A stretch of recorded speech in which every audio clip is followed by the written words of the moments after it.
Porque hoy el gobierno manda un proyecto y dice que sí, que se pueden tener sociedades espejo sometidas a ciertas regulaciones. O sea, después de lo que ha pasado, mandar un proyecto así, ¿usted cree que me habrían aprobado un proyecto como el que usted quiere? Ahora, a lo mejor deberían haberlo mandado y en buena hora. Mientras más oportunidades de estudiar podamos ofrecer, vamos a tener más garantías. Un país más educado es un país más rico. Un país con más futuro. Este protocolo sella el compromiso de la concertación con los temas de la institucionalidad, al dar prioridad a escuelas y liceos públicos, una nueva estructura que permita superar los problemas de Contento, señor, contento. Sí estamos. Nunca perdí esperanza, siempre la tuve. No se nos puede quemar el pan en la puerta del horno. Nosotros somos partidarios de un sistema mixto de educación, financiado por el Estado, gratuito y que garantice a todos el acceso a una educación de calidad. Todos quisiéramos que la educación, la salud y muchas cosas más fueran gratis para todos. Pero yo quiero recordar que al fin y al cabo nada es gratis en esta vida.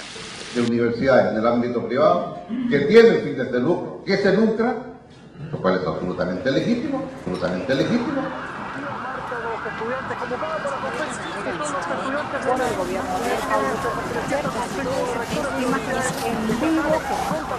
En amarillo es el crecimiento del endeudamiento de los estudiantes. Desde la famosa Revolución Pingüino, 2006, básicamente se multiplicó por 28 veces el endeudamiento. Por ejemplo, que cuando un estudiante sale de la Universidad Andrés Bello en medicina, sale con una deuda de 25 millones de pesos y en 20 años tiene 46 millones de pesos de deuda. O sea, esta cosa es totalmente descabellada. La primera respuesta que viene es que no hay dinero para eso. Eso es absolutamente falso, eso es faltar a la verdad de manera criminal, diría yo. Chile se permite el lujo de regalarle 25.000 millones de dólares anuales a las empresas multinacionales que trabajan en el cobre para que generen utilidades, y no puede darle 20.000 dólares a un estudiante, a una familia en Chile, para que eduquen a sus hijos en la universidad durante 5 años. El lucro y el derecho no son compatibles, lo he dicho varias veces, son matemáticamente incompatibles, porque cuando yo quiero lucrar, lo que hago subir lo más que puedo el precio y bajar lo más que puedo el costo. Y el costo siempre es calidad. Y en la educación el costo es precisamente la buena formación, pagarle bien a los profesores, buena infraestructura, buenas bibliotecas, menos estudiantes por profesor. Y cuando yo quiero consagrar el derecho a la educación, lo que tengo que hacer es bajar a cero el precio de venta, porque cualquier precio que ponga es una barrera a la entrada de alguien. Alguien no lo va a poder pagar. Pero eso no basta. También tiene que ser buena la educación, buena la formación. Y eso requiere inversiones, altas inversiones. Y entonces el costo tiene que ser alto, ¿no? Es precisamente lo inverso. Entonces cuando hay algunos que dicen si el problema no es el lucro, sí señor, el problema es el lucro. No es la calidad, es que la calidad de la educación, mientras más lucro haya, menos calidad vamos a tener. Y en el espíritu, con la Universidad del Desarrollo, obviamente no, porque es una institución sin fines de lucro. No ganó plata. Y no tengo ninguna relación con la Universidad del Desarrollo. Eso lo aclaró, pero usted no ganó plata con la inversión en la inmobiliaria. ¿Con la Universidad del Desarrollo? No. Perfecto.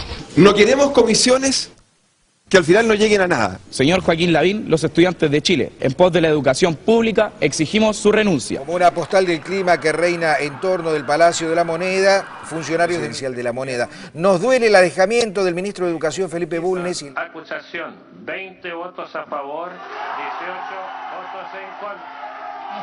18 votos en contra, destituido el ministro Harald Beyer en este momento, ha sido destituido.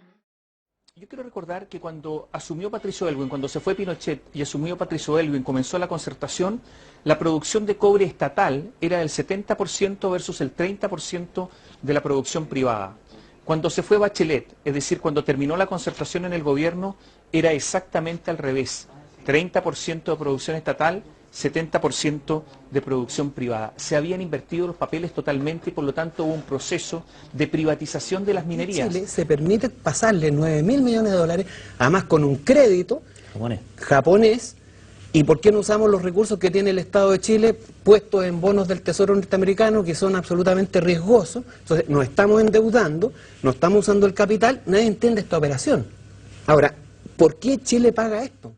Lo que hizo la concertación con el cobre, el daño provocado por la concertación con lo que hizo en el cobre, no ha existido en la historia de Chile algo peor.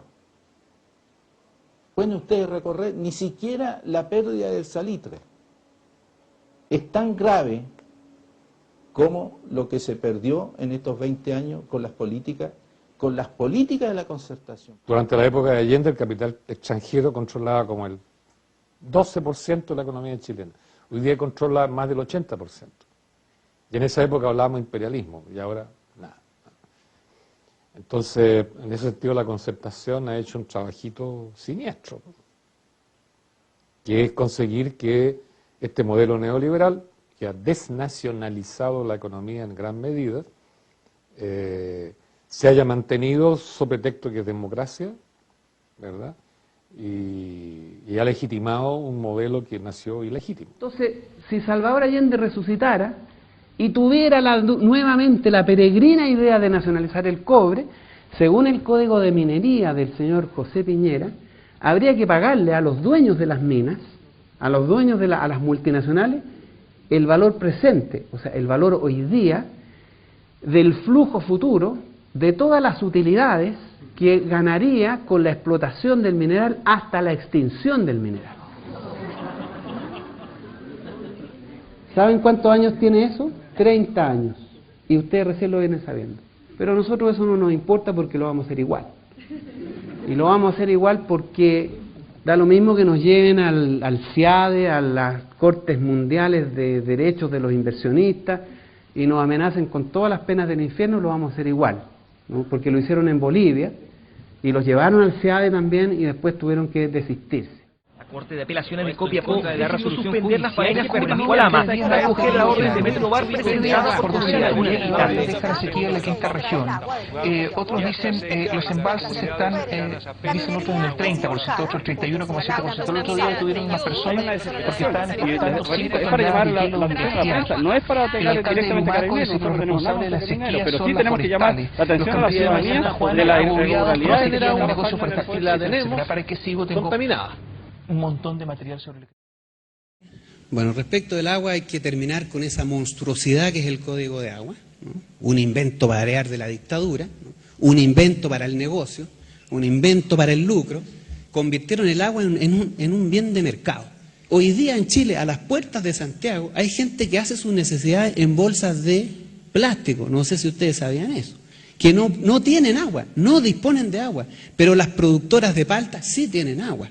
Y tienen derecho a usar el agua. Obviamente el criterio regulador es el derecho al agua para las personas, para las comunidades humanas, para las comunidades campesinas, para la pequeña agricultura, para el desarrollo de las actividades económicas que funcionalizan su actividad en torno a las necesidades de las personas y no de las mega empresas agrícolas ni de las mega empresas ¿Usted no cree bajo ninguna perspectiva en el rol subsidiario del Estado?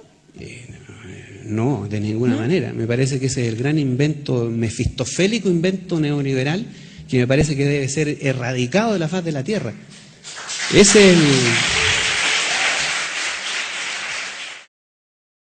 curioso, pero la lógica, cuando la energía se administra con sentido público, el consumo de energía debe crecer por debajo del crecimiento del Producto Interno Bruto.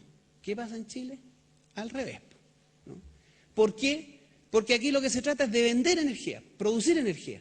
Da lo mismo el ahorro de energía, da lo mismo la eficiencia ¿Usted energética. se opone? Sí. Lo que estamos haciendo es una locura. Yo voy a promover las energías limpias y renovables porque ahí está el futuro de la energía en Chile y voy a ser muy riguroso, muy exigente con proyectos termoeléctricos contaminantes como han habido ya más de la cuenta en nuestro país. Y yo veo algunos que creen que oponiéndose a todo tipo de energía, están haciendo algo bueno por la patria. Yo les quiero decir, están profundamente equivocados.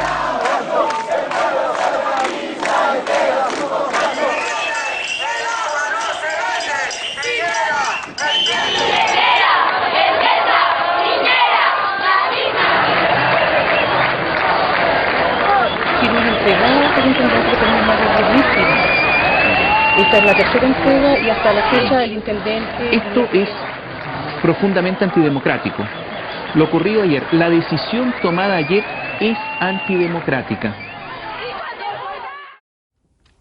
Gracias a cada uno de ustedes, en especial a su excelencia el presidente de la República y a su distinguida esposa, por acompañarnos hoy en esta importante ceremonia para nosotros. Muchas gracias.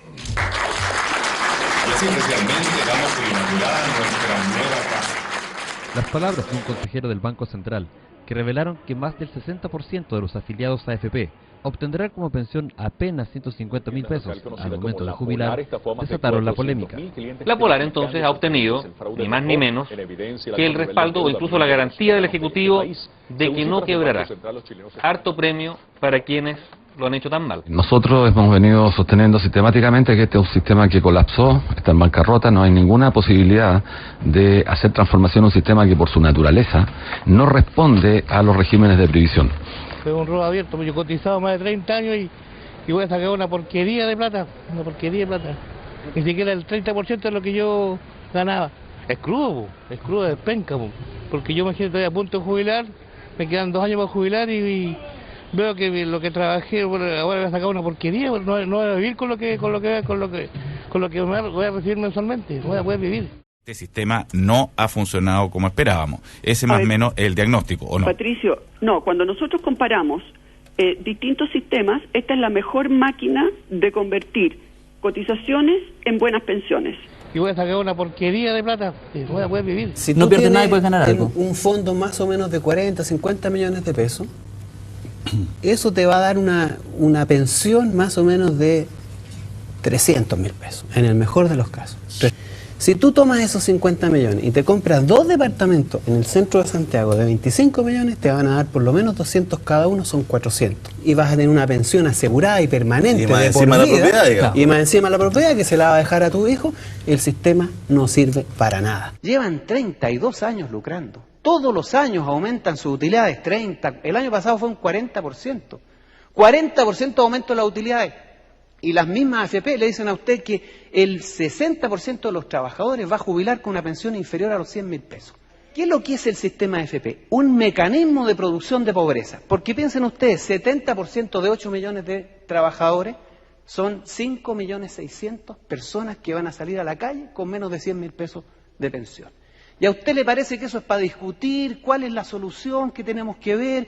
Traigan a los técnicos, a los especialistas, veamos la forma que los capitalistas no se sientan dañados, porque ese es el tema central acá. Los señores dueños de este país, no hay que tocarlos, hay que respetarlos. Los trabajadores lo piden, la presidenta de la CUT lo pidió, lo están pidiendo muchos académicos, la gente detesta finalmente la AFP. 75% de la voluntad popular en las encuestas dice que hay que terminar con la AFP. Entonces, ¿cuándo vamos a tomar en serio la cuestión política? ¿Cuándo nos vamos a poner con los pies en la tierra y empezar a pensar desde el sentido común y no desde los intereses del señor Polman o porque pueden mandar tanques? Ningún tanque mandaron al Palacio Rosado en Argentina cuando eliminaron la AFP. Tampoco lo hicieron en ninguna otra parte. ¿Por qué van a venir los tanques ahora? Es decir, por el temor más encima, a que vayan a haber tanques. Seguimos con el miedo, seguimos tiritándonos los pies porque resulta que la dignidad cuesta un tanque en la moneda. Aunque cueste un tanque en la moneda, aunque cueste lo que cueste, la dignidad de los trabajadores no se debe alcanzar.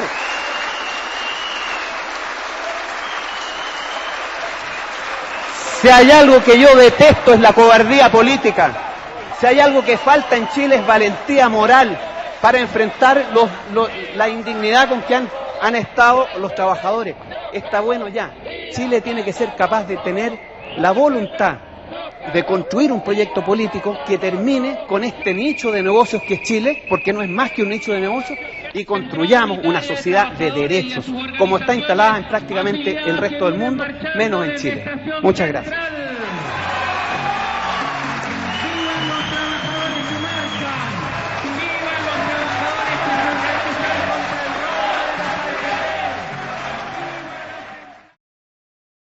Demanda de los intereses de los trabajadores de nuestro país.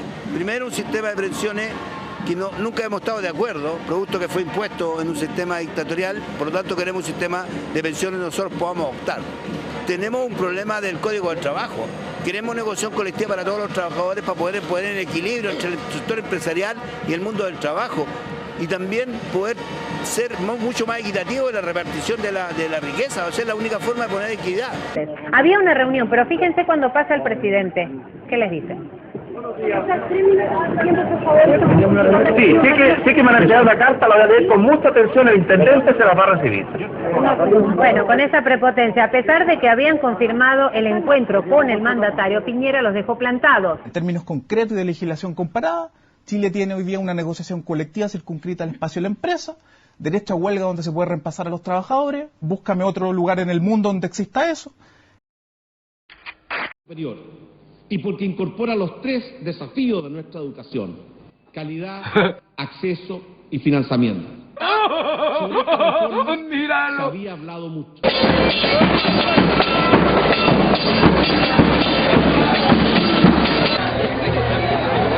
¿Y el tiempo igual no se importa más? De acuerdo con una...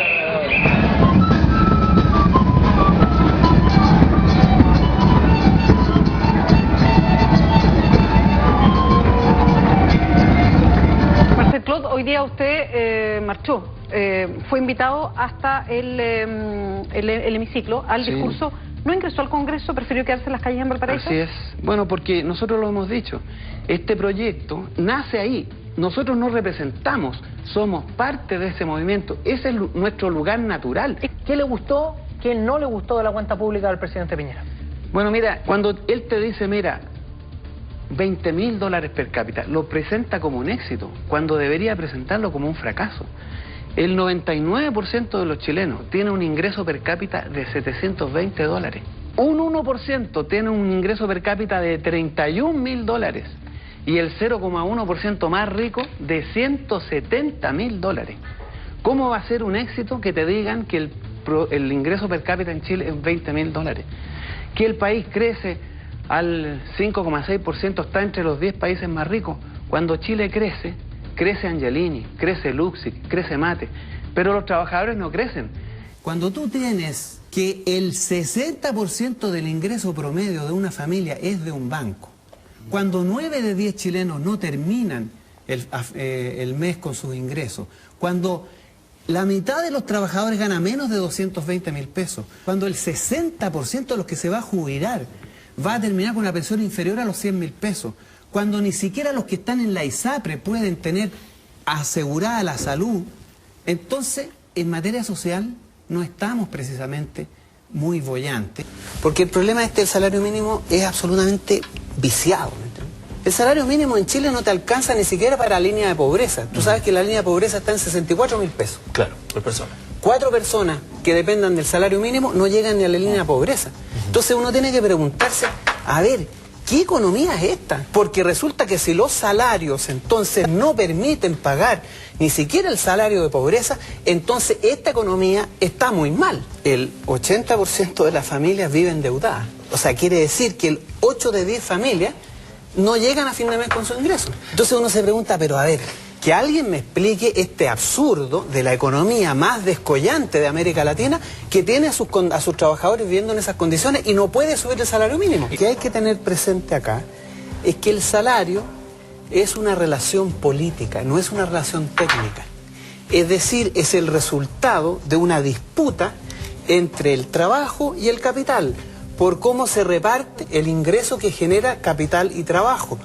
No, en consecuencia, el problema central acá es que el salario es bajo fundamentalmente por la prácticamente despreciable capacidad política que tiene el trabajo para pelear por una repartición más justa. Estamos planteando que hay que terminar con el Código del Trabajo. Este Código del Trabajo que niega el derecho a huelga de los trabajadores. Y además no tiene la posibilidad de fortalecerse en un solo sindicato. Si los empresarios tienen la mala práctica del multitributo, a nosotros nos parece que todo eso tiene que cambiar. Y no, amigo, lo felicito, Primera vez que veo un candidato jugándomela por el pueblo. Después de Allende. Una buena onda. ¡Fuerza adelante!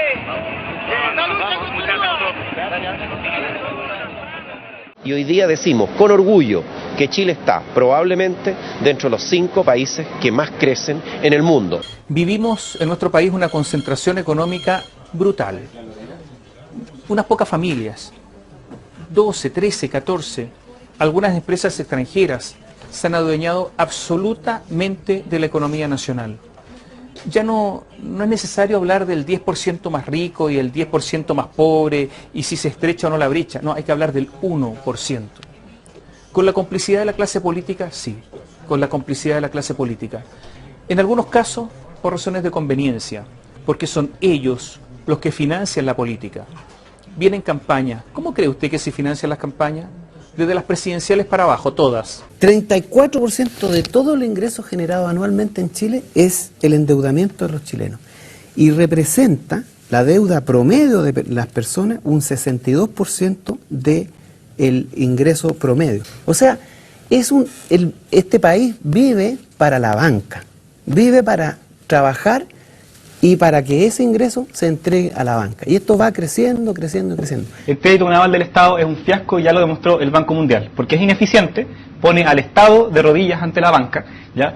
Demostrado que hoy día, entre el 2006 y el 2010, el Estado pagó un sobreprecio por las carteras de deudores por más de 80.000 millones de pesos. Con el crédito con aval del Estado solamente arriesgan las familias y los jóvenes, los bancos no arriesgan nada. ¿Por qué? Porque la banca y algunas instituciones privadas de educación superior fueron a tocar la puerta de la concertación y la derecha para que les aseguraran un nicho de negocio rentista. Déjeme terminar, exministro. El señor ministro Vitar se las abrió. El ministro Vitar les abrió la puerta. Eso es una insolencia de suponer de que tú tienes la moral y que los demás no hemos luchado porque... No sé si tengo la moral. Ustedes no la tienen, lo han demostrado. No puedes decir eso tú. Porque a los bancos no les gusta la competencia. Eso lo dijo hasta el Mercurio en una editorial a comienzo de año. No les gusta la competencia. Entonces tuvieron que acceder a la clase política para que la clase política les asegurara un nicho en el que pudieran jalar la riqueza de los chilenos a sus bolsillos sin necesidad de entrar a competir con nadie. Nuestra clase política tiene que tomar una decisión, la concertación y la derecha, si quieren seguir siendo el brazo político de la banca. El caso de la Polar puso en alerta a los clientes de esta tienda, pero también a quienes tienen dudas con las otras empresas del retail. El 2007 el Servicio de Impuestos Internos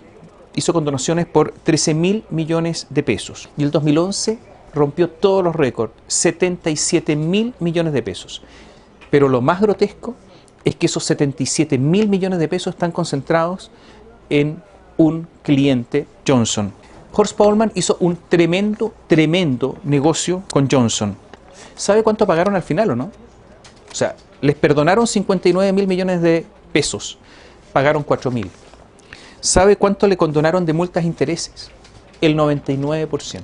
Pero dicen, aquí la política y la influencia no entra, dicen, e incluso se enojan cuando uno pudiera sugerir una cosa de este tipo. Según un estudio realizado por el FOSIS y el Ministerio de Desarrollo Social, se ha detectado que el 77% de las familias del quintil de menores ingresos tiene deudas y destinan el 60% de sus ingresos al pago de estas. Es una realidad que nosotros venimos advirtiendo también a nivel de los empleados de muchas de las empresas. Generalmente el 50% de los colectivos de muchas empresas se encuentran sobreendeudados. Ahora, nosotros definimos que una persona o una familia está sobreendeudada cuando debe más de 7 veces su renta bruta mensual en deudas de consumo. ¿Por qué hoy día se pide tanto crédito? Porque los salarios, los ingresos son insuficientes. Ahora uno dice, bueno, pero si son insuficientes, ¿por qué la gente gasta más? Porque necesita gastar más. Tú necesitas pagar por la educación, pagar por la salud, pagar absolutamente por todo, los estacionamientos. Las carreras, hasta por cada día te suben las cosas que tienes que pagar y los ingresos no te alcanzan. Entonces tú necesariamente tienes que recurrir al suministro que te da el sistema bancario porque te lo ofrece, ¿no? Entonces el problema es más complicado. no solamente está el monopolio de los bancos, no solamente están las necesidades de la gente, no solamente está el Estado que no provee un conjunto de servicios que evitarían tener que recurrir a este tipo de financiamiento. O que no protege. Es un problema complejo. No queremos matar una economía tan sana como la chilena, que en el medio de un mundo que se debate hoy día en la recesión europea, la desaceleración en Asia, la falta de crecimiento, el anémico crecimiento de Estados Unidos, esta economía sigue creciendo, sigue creando empleo. Tenemos que cuidar eso y no matar la gallina y los huevos de oro. Y la gallina y los huevos de oro en este caso es una economía fuerte que crece, genera empleo, aumenta los salarios. Los bancos son empresas bien particulares. ¿Por qué particulares? Porque no quiebran. Descansan casi exclusivamente en la confianza pública. La denuncia de alzas unilaterales de las comisiones de tarjetas de crédito, esta vez contra Banco Estado. La justicia citó a las partes a una instancia de conciliación. Refiero a esto porque también estuvo muy presente con lo sucedido con Cencosud, le costó la candidatura a Lorenz Goldborn. Ahora es Banco Estado el que cometía un abuso muy similar, que era subir en forma unilateral el costo de algunos de sus productos. Y que debería costarle la candidatura a la señora Bachelet, porque toda la gente que está involucrada son funcionarios de la Concertación y trabajaron para el gobierno de la señora Bachelet. Yo tengo el orgullo, la tranquilidad y la seguridad de decirles a ustedes que la banca chilena no abusa. ¿Qué te parece las declaraciones de señora Watt? ¿Qué está pasando con la banca y los clientes? Bueno, en primer lugar me parecen declaraciones impertinentes y dignas de quien se cree dueño de este país, porque en realidad son dueños de este país. Aquí hay 4 o 5 grupos económicos que tienen más o menos el 20-25% de toda la riqueza de este país, lo que a mí me parece inaceptable. Él habla como... A mí me parece que lo que muestra este señor es la brutalidad, la completa y absoluta falta de respeto por los mínimos derechos que deben existir en un país. Eso es lo que a este país lo tiene cansado. Lo que pasa es que aquí hay un maridaje entre la política y el dinero y los negocios. Y eso se muestra en el Banco Estado, que pasa con Cencosud. ¿Y qué propone usted? ¿Cómo se rompe algo como eso? En primer lugar, hay que terminar con esa vinculación entre la política y el dinero. Lo que nosotros estamos planteando en esta materia es crear un polo de financiamiento estatal, bancos estatales. Tenemos que tener bancos estatales, que además es lo que pide la gente. Como por ejemplo el Banco Estado antes. Como era el Banco Estado antes, no ahora, porque hoy día da exactamente lo mismo, y además incluso más caro que los bancos privados. Sí. Entonces, lo que nosotros hemos planteado no es muy distinto a lo que ocurre en muchos países del mundo, que hay bancos estatales y que también hay bancos privados, pero los bancos estatales tienen una lógica distinta, que es servir al desarrollo del país. Es decir, el Banco del Estado no es un banco estatal, señor, es un banco que funciona como todo en Chile al servicio de los capitales privados. El Banco del Estado le prestó plata al señor Luxi para que se comprara el Banco Chile. Sí, le prestó plata a mi papá, que es agricultor. No servir al interés público, porque la plata deberían prestársela a las pequeñas empresas, a la pequeña agricultura, a quienes quieren desarrollar la actividad productiva y no a quienes quieren hacer negocios especulativos como hacen generalmente los bancos y que es la propuesta que a ustedes les gusta.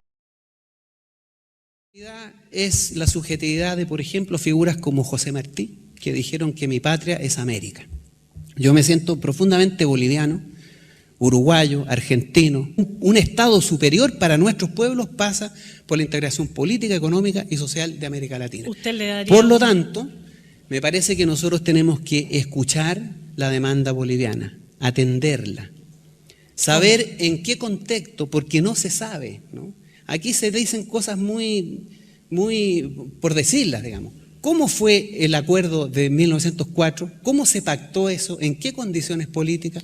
Aquí hubo mucha injusticia, mucha brutalidad en lo que ocurrió en la Guerra del Pacífico. Por lo tanto, me parece que aquí hay que hablar y pensar con justicia.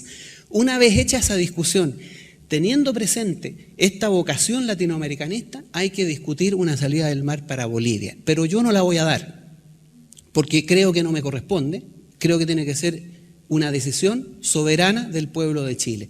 Además, es importante tener presente que los tratados son acuerdos entre personas. Una de las partes no quiere continuar con el acuerdo, entonces es de mérito revisar el acuerdo. Y hoy día Bolivia está planteando revisar el acuerdo y me parece que nuestra actitud debe ser, obviamente, a estar dispuesto a discutir eso. O sea, usted a priori no le daría un territorio con soberanía a Bolivia para pasar al Pacífico. Yo como persona sí, soy partidario de esa solución, de darle salida al Mara Bolivia. Como presidente tengo que responder a la voluntad popular. En realidad la discusión filosófica, la discusión religiosa o científica sobre esto no tiene ningún sentido en el país en que estamos viviendo. Aquí no hay ningún derecho consagrado. Un niño cuando nace ni siquiera tiene el derecho a que sus padres cuiden de él, porque están 12 horas trabajando. Fíjense que los datos que tenemos es que por familia ya en Chile trabajan 2 personas, o sea, el padre y la madre están trabajando, están fuera de la casa y trabajan 12 horas por salarios que no les cubren las necesidades. Entonces, ni siquiera el derecho a ser cuidado, atendido y bien tratado por sus padres está asegurado en esta sociedad. Y dada la crisis matrimonial que existe también, precisamente por una sociedad enferma, ¿no?, llena de automedicamentos, depresiones, angustia, crisis de pánico que han explotado eso como factor de enfermedad colectiva, entonces la responsabilidad por la nueva vida siempre recae sobre la mujer, mayoritariamente, de manera importante. Entonces, si el Estado, que debe tener, porque el Estado no es un funcionario público, hay que entender esto, ¿no? El Estado es la expresión de lo colectivo, ese es el Estado. Y si nosotros como país no asumimos la responsabilidad sobre la nueva vida, si no le aseguramos nacer en un lugar decente, si no le aseguramos la salud, no le aseguramos la educación, no le aseguramos ni siquiera el derecho a comer, porque si sus padres no tienen trabajo no hay nada que le cubre sus necesidades de alimentación básica y primaria, entonces, ¿con qué derecho el Estado le exige a esa persona, a la madre, que se haga 100% cargo de la nueva vida? Si yo le doy la obligación, entonces le doy el derecho a elegir. Por eso nosotros planteamos que debemos despenalizar el aborto en general y legalizar el aborto terapéutico en particular.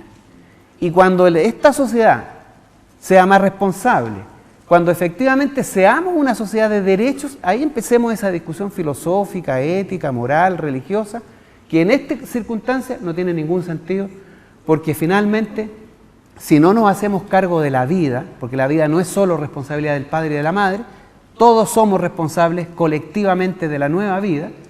Si no hacemos eso, entonces no tenemos ningún derecho a instalarle a las mujeres la obligación de cubrir 100% las necesidades de la nueva vida y hacerse cargo por ello. Bueno, mira, yo creo que es importante hacer una distinción acá.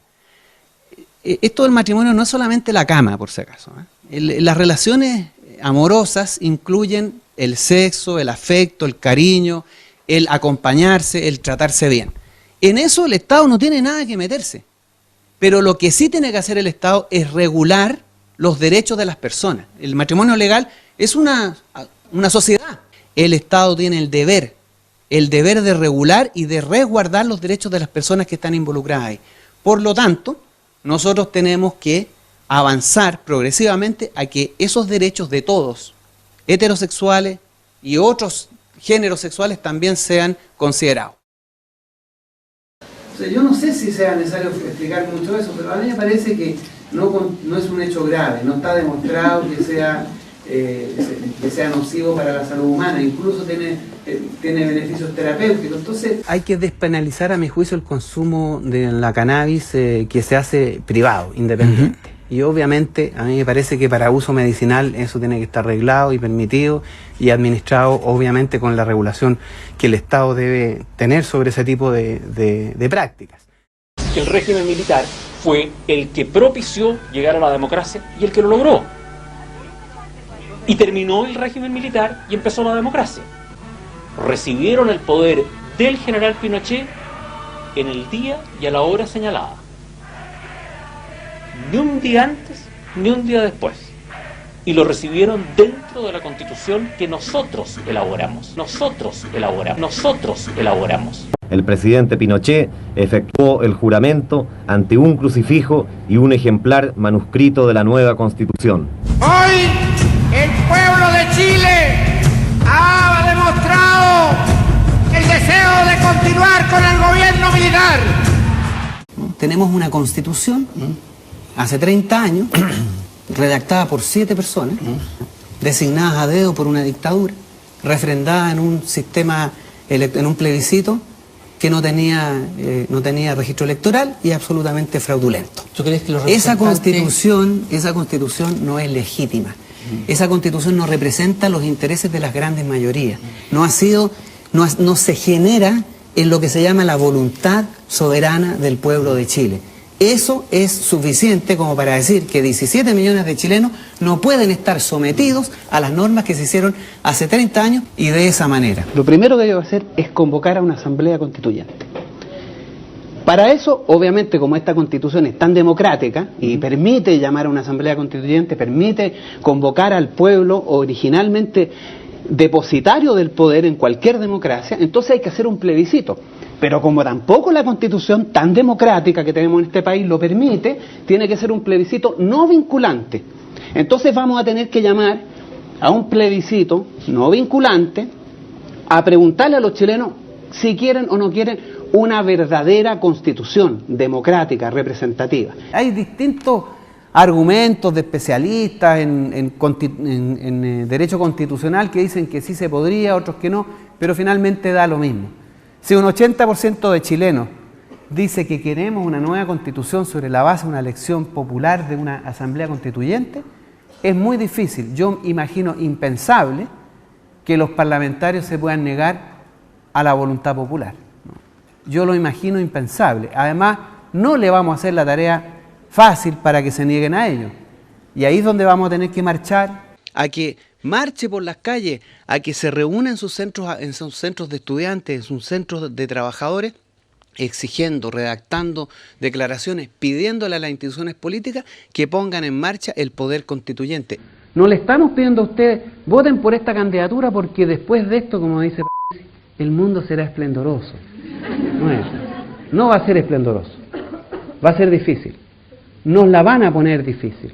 Tienen que haber miles de centros de estudiantes redactando declaraciones, asambleas que se declaren en favor de esa asamblea constituyente, que marchen por las calles junto con los trabajadores, junto con las organizaciones sociales. Si eso es así, si más de 2 millones de chilenos marchan por las calles exigiendo una asamblea constituyente, no hay Dios ni ley que lo pueda impedir. Ni Dios ni ley lo puede impedir. Porque la esencia de la democracia es la voluntad popular, es la soberanía popular. ¿Y apoya ahora la democracia? Claro, pues el gobierno era para eso. Una señora me dijo el otro día, se vive bien en democracia, señor Guzmán. No sé. Claro, señora, muy bien. Por eso es que trabajamos 16 años y medio para construirla bien. Cuéntame. Todos los que partieron fuera del monstruo peleándose dentro, y al decir, bueno, mejor lo cambiamos desde dentro, se metieron dentro, se quedaron dentro, se mimetizaron con el monstruo y al final no han hecho nada. Nada. Llevamos 200 años en la misma condición. Y es tiempo de aburrirse.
No se trata de cambiar un presidente, sino que de verdad construir un Chile muy diferente.